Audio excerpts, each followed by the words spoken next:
Chères sœurs, chers frères, la finale de l'Évangile a peut-être retenu notre attention.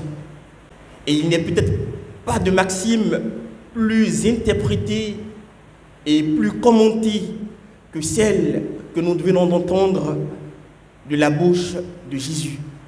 Rendez à César ce qui est à César et à Dieu ce qui est à Dieu. Cette objection de Jésus à l'endroit des pharisiens qui lui demandent s'il fallait payer, oui ou non, l'impôt à l'empereur César, pose justement la question des rapports entre le religieux et le politique. Elle énonce également le problème de notre relation au pouvoir et à Dieu. Autrement dit, pouvoir religieux et pouvoir temporel sont-ils des rivaux ou bien peuvent-ils travailler ensemble? Faut-il les distinguer ou les séparer? Telle est la question qui nous est posée ce matin. Mais souvent, nous comprenons cette réponse de Jésus comme une invitation à séparer le monde de César et celui de Dieu, dans le respect d'un chacun chez soi. Mais je doute fort bien d'une telle interprétation pour au moins deux raisons. La première est qu'elle donnerait raison aux pharisiens qui lui posent la question de savoir s'il souhaite, lui Jésus, justement, délimiter comme eux le champ pour dresser une barrière autour de la Torah et préserver ainsi le monde de Dieu. Une telle interprétation dite classique signifierait en quelque sorte l'accord de Jésus avec les pharisiens, et cela ne saurait expliquer ou même justifier leur antagonisme.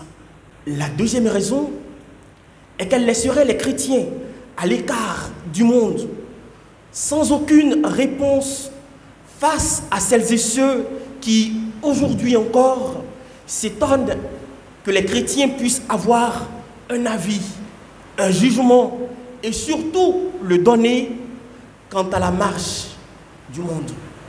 Non, la petite phrase de Jésus ne veut aucunement vouloir dire « restez dans vos églises et dans vos sacristies ». Il faut donc comprendre la maxime autrement. Il faut la comprendre et autrement, et pour nous aider à entrer dans l'intelligence de cette maxime, revenons à sa thématique originelle. Pharisiens et Hérodiens s'allient pour tendre un piège à Jésus. Voilà une alliance plus qu'étonnante. Nous pourrions même aller à dire, ou même à affirmer, qu'elle est absolument contre nature. Je m'explique. Les pharisiens étaient des juifs conservateurs, clairement nationalistes, et les Hérodiens, quant à eux, se complaisaient dans leur rôle de collaborateurs avec l'occupant romain. Gauche, droite. Des ennemis qui s'unissent donc pour mettre à l'épreuve et même à mal celui qu'ils considèrent comme un danger public, tels qu'ils sont prêts à dépasser leurs différends respectifs pour mettre à mal Jésus. Mais pas de chance pour eux. Pas de chance, car ils tombent sur, j'allais dire, un génie politique qui, en quelques mots, les remet à leur place et les confond dans leur hypocrisie de fausse unité. Il dit, rendez donc à César ce qui est à César et à Dieu ce qui est à Dieu. Contrairement à ce qu'ils auraient pu penser, César n'est autre que César, il ne sera jamais Dieu, car personne en cette vie ne peut prétendre occuper cette place divine. Dès lors, en tant que César, celui-ci a des droits dus à son rang, mais également un ensemble d'obligations à respecter. Le monde de César et le monde de Dieu sont donc liés. Encore faut-il préciser comment. Et je ne vois pas d'autre possibilité que de considérer que l'un est au service de l'autre. Mais entendons-nous bien, je ne parle pas de soumission. Je parle du service. Et je rejoins ici la première lecture dans laquelle le roi Cyrus, roi païen, tout roi qu'il est présenté comme au service de Dieu et de son règne, qu'il le sache ou non. Dieu se sert des Césars de ce monde, de notre monde, comme ce roi Cyrus dont parlait le prophète Isaïe. Il se sert également de tous les chefs des nations pour accomplir ses desseins, car tout et tout lui est soumis. Et les paroles du prophète Isaïe sont donc on ne peut plus claires, et je le cite: « Je suis le Seigneur, il n'en est pas d'autre. Or moi, par de Dieu, je t'ai rendu puissant alors que tu ne me connaissais pas, pour que l'on sache de l'Orient à l'Occident qu'il n'y a rien en dehors de moi. Je suis le Seigneur, il n'y en a pas d'autre. » Mais qu'en est-il pour nous aujourd'hui? Eh bien, chacun et chacune d'entre nous, nous pouvons être appelés à devenir à notre niveau un ou une César. Nous le sommes lorsque nous occupons des fonctions, des responsabilités ou même des directions. Nous pouvons également l'être lorsque nous sommes supérieurs de communauté ou encore simplement parents d'enfants. Tout César qui a correctement compris son rôle exerce une fonction d'autorité pour le bien de sa propre communauté et non pas un pouvoir risquant d'écraser celles et ceux qui lui ont été confiés. Lorsque nous exerçons notre autorité de César, ne nous identifions jamais à celle-ci, puisqu'elle s'inscrit toujours dans un temps déterminé pour un service donné. Même au sein de nos familles, les enfants quitteront le nid familial. Les parents resteront toujours des parents, mais leurs relations évolueront également avec leurs propres enfants. Être donc César n'est pas d'abord un titre dont nous nous affabulons, mais plutôt comme une tâche à vivre, une manière de nous consacrer au bien-être de nos proches qui ne nous appartiendront jamais. Ils ne seront jamais nos choses. C'est la raison pour laquelle il est fondamental de ne jamais oublier de rendre à Dieu ce qui est à Dieu. En effet, nous sommes en Dieu et celui-ci offre à chacun et à chacune de ses enfants une destinée à accomplir. Et cette destinée s'inscrit dans la douceur de l'amour donné et reçu, dans la bienveillance d'une tendresse relevante, dans un regard empreint de compassion bienfaitrice. En acceptant à notre tour de rendre à Dieu ce qui est à Dieu, nous acceptons cela, que nous ne le sommes pas et que nous mettons nos pas à la suite de ce que le Fils de Dieu est venu nous proposer comme chemin de vie, comme chemin de salut. En effet, dès l'instant de la création de notre humanité, Dieu est devenu omnipotent de douceur, omniscient de tendresse, omniprésent d'amour. Voilà ce que nous sommes dorénavant appelés à vivre à notre tour. Nous ne sommes pas sur cette terre pour chercher à prendre le pouvoir et parfois à en abuser, Non, nous sommes ici pour exercer un pouvoir, une autorité croyante et de croyants qui, par leur manière de vivre et de faire, deviennent des hommes et des femmes contagieux de ce qui se vit au plus profond d'eux-mêmes. Et c'est en cela qu'il est heureux que nous puissions ajouter à cette maxime une troisième partie.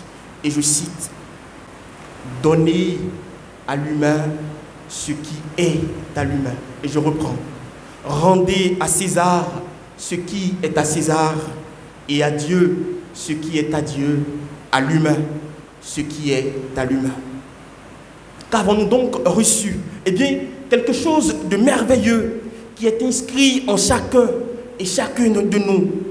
Toutes et tous ici, nous sommes créés à l'image de Dieu.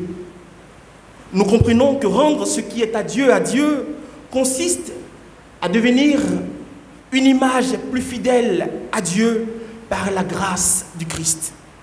Et la grâce donnée par le Christ pour devenir image de Dieu n'est autre que l'Esprit Saint qui vient donner à notre âme comme un sceau déposant l'empreinte du Christ.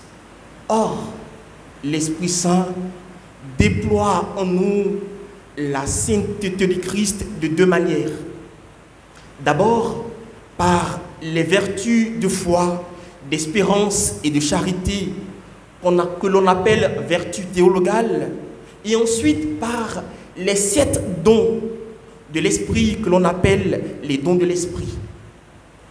Ainsi, l'image de Dieu en nous ne se forme-t-elle à mesure de la foi, à mesure de l'espérance, à mesure de la charité, ainsi que les 7 dons qui nous transforment pour ressembler à Jésus-Christ, notre Seigneur, l'image parfaite de Dieu.